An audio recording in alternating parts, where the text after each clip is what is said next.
Hey everyone, this is Paul, Everything Money 24/7 channel. I am starting to do more on this channel. I'm probably gonna do 3 to 5 videos a week where I'm just gonna talk about things that I think about and talk about. So yesterday, I was on the Twitter machine. If you don't follow me on Twitter, please do at EMPaulG. So I put this tweet out. Oh, not that one, this one about Donald Trump. Donald Trump came out and he said he wants to make an SEC rule where people have to worry about quarterly results. It's a very important topic to discuss. And by the way, if you look, it was reasonably popular, 4,000 views. So what's the idea here? I've always been a big believer in this. I don't like the fact that we look at quarterly results. On this channel, we do quarterly earnings releases, and I'll say, guys, this is stupid. And the reason being is, look at any company, any great company, they miss from time to time.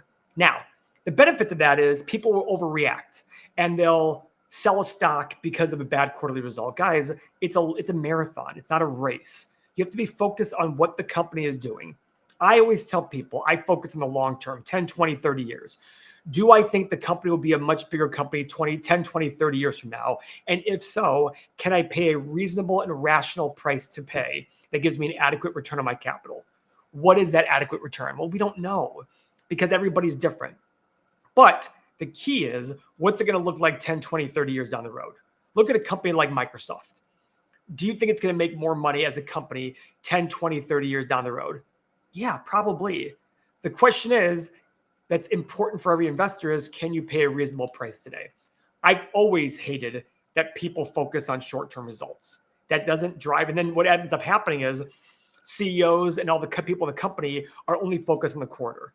If you remember 15, 17 years ago, Dell went private. Maybe it was 15 years ago. They went private. And the reason they went private is they found it hard to be able to focus in the long run when every single quarter was focused on trying to hit numbers. Now, a company like Berkshire Hathaway, they don't care, but they're one of the few. So they went private, Dell went private, and they said to all their managers, we want $1 of cash flow. We don't care about anything else. We want $1 of cash flow. Every other dollar go to growth. And they came back a much stronger company, a much bigger company, a much more valuable company. They got rid of the negative attachment to the business. That's what I like about investing. That's what I like about companies. I want them to do that. I have a privately held company. That means we don't worry about, do we make money a quarter? We have many, many months where we don't make money because we're reinvesting back into businesses. That's what builds long-term wealth.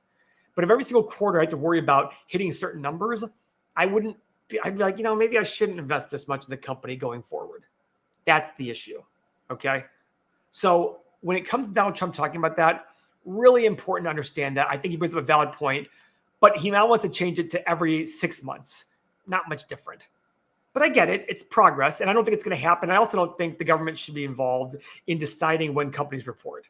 But this is an important example, and I'm very active on Twitter, so follow me there. That way you can see what is going on and what I say in these certain areas. So another thing to discuss is, in our website, we have top searches by our users.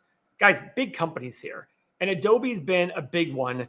And I want to talk about this because it's a company that's down a lot, but it's up $5 today. It was up at 1.5% today, up even more before. But this is a company that is selling for what I think is an incredible business, selling for 16 times free cash flow. That's cheap for an incredible business, but everybody's looking at the earnings numbers because it's much lower. You see net income here, 6.9 billion with free cash flow of 9.4 billion.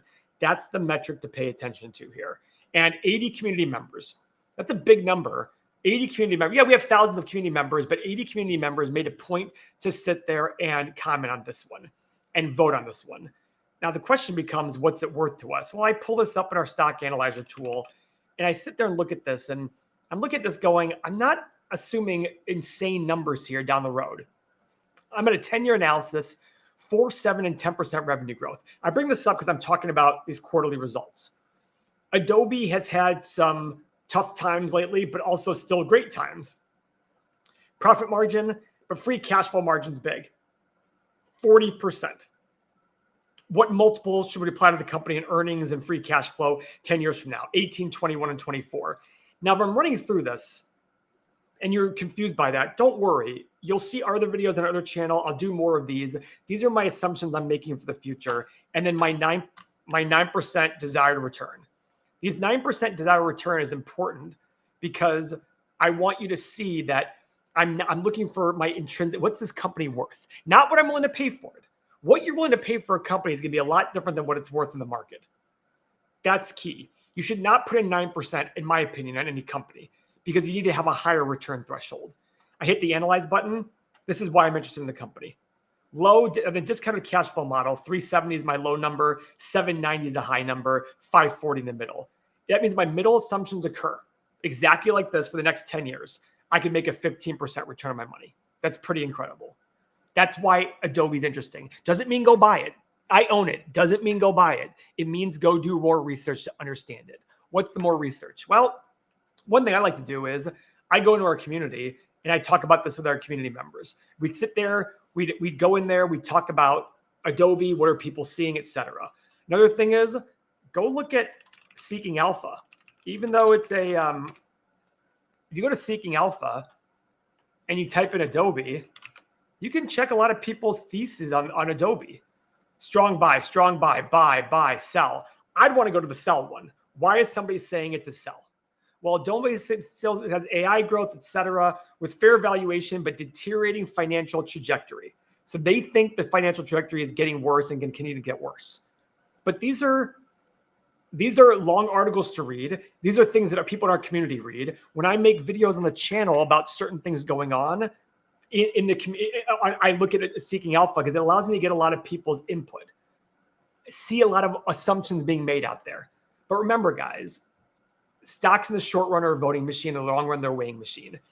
The reason you want to talk about Adobe with the community is we have 80 community members that have talked about it. And they haven't rated it as a buy. And not many people as a sell or a hold. That's what's incredible. Only like a quarter of the people have it as a sell or a hold. Okay. Understand why that is. Go in the community, talk about it. Some other companies that came up today, high searches, PayPal. I've talked about it, Lulu, a lot lately because Lulu has dropped significantly in price in the last few years even. 516 all-time high. I'm actually going to make this bigger. In December of 23, 159 low was yesterday, 423 high in the last year, in January, late January. That's something to consider.